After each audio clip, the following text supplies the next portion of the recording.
Hi everyone, welcome back to my channel. Today I'm going to be discussing something that I think a lot of people really struggle with. I've gotten a couple of questions about putting eyeshadow looks together, figuring out what shadows work well, kind of complement each other, or how to know exactly what types of shadows will put together a really nice look. I have some tips that work for me, and I'm not a professional, but I love makeup, do like to experiment and do a little bit of research, and so this is kind of the basics as far as how to pair your shadows well. So eyeshadows come in three main finishes.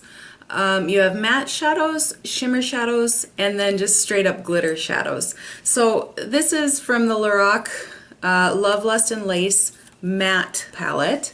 So matte shadows don't have sheen to them. They are pretty solid when you apply them, and a lot of people like to create all matte looks. This is the Lorac Love, Lust, and Lace shimmer palette. So as you can see, they do have a little bit of glow to them. They're a little bit, not quite glittery, but little flecks of sparkle. And when you put them on the eye, they're much more reflective. Some people absolutely hate glitter, and I know that. I am not one of those people. This is the Lorac Party palette, and as you can see, this maybe isn't the most glittery example that I could use, but I just wanted to use this to demonstrate that glitter shadows, like this blue one here, they oftentimes have sparkles, a lot of sparkle, different colors of sparkle to them, and the glitter is often a lot chunkier than with a basic shimmer shadow. So that's kind of the main difference in the textures. And for me, I personally prefer to mix up and include different types of shadows in different eye looks. So I hardly ever, sometimes I do, but hardly ever do I just ever do a straight up matte shadow look, though that is oftentimes the most professional looking. So it's really good for like an average everyday work look. I really enjoy using shimmer palettes, but like too much of that is just, it's crazy looking and it needs something to ground it, in my opinion. So I like to mix matte and shimmer together. And then of course, as I'm sure you know if you've seen my videos, I love glitter. So I love to throw some glitter on, even just as as a liner or anything like that. But with glitter, it's oftentimes a lot messier than other shadows are. This is the Lorac Nude Necessities. No, Lorac is not sponsoring this video. I wish.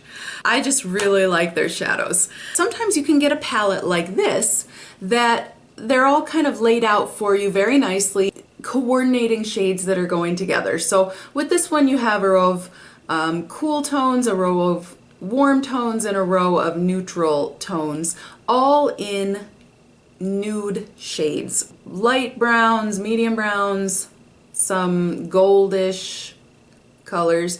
But basically, it's called the Nude Necessities palette because they're all easy to work with and easy to pair up and match together. And the nice thing about it when shadow palettes are arranged like this is it's really easy. You can create an entire look using one row.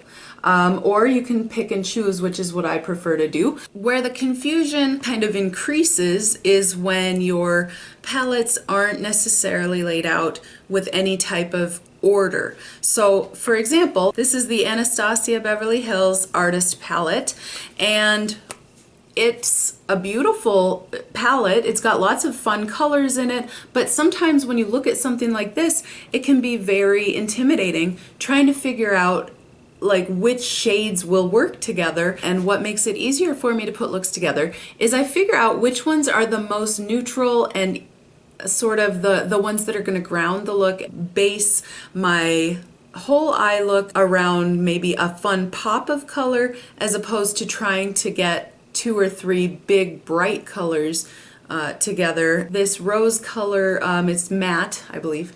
Yep, it's a dusty rose and it's matte.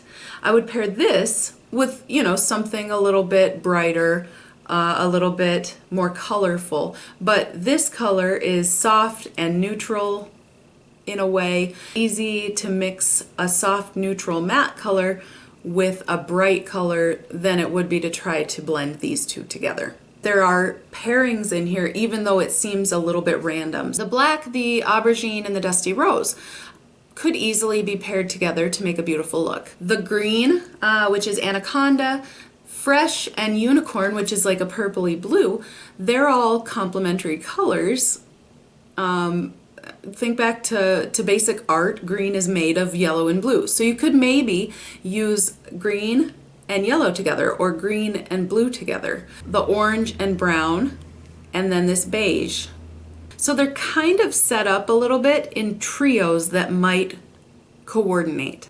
Your neutral colors like the buttery, beigely, dusty rose, and coal, any of those would pair well with any of the other colors. You can ground your bright looks using your neutral colors. Now my last example here is an E.L.F. eyeshadow palette, and it's made up of a bunch of colors that are in really no particular order. As you'll notice, it's got lots of good neutrals, some bright pops of color, some shimmery, bordering on glittery. When you look at this, a lot of people would feel very overwhelmed.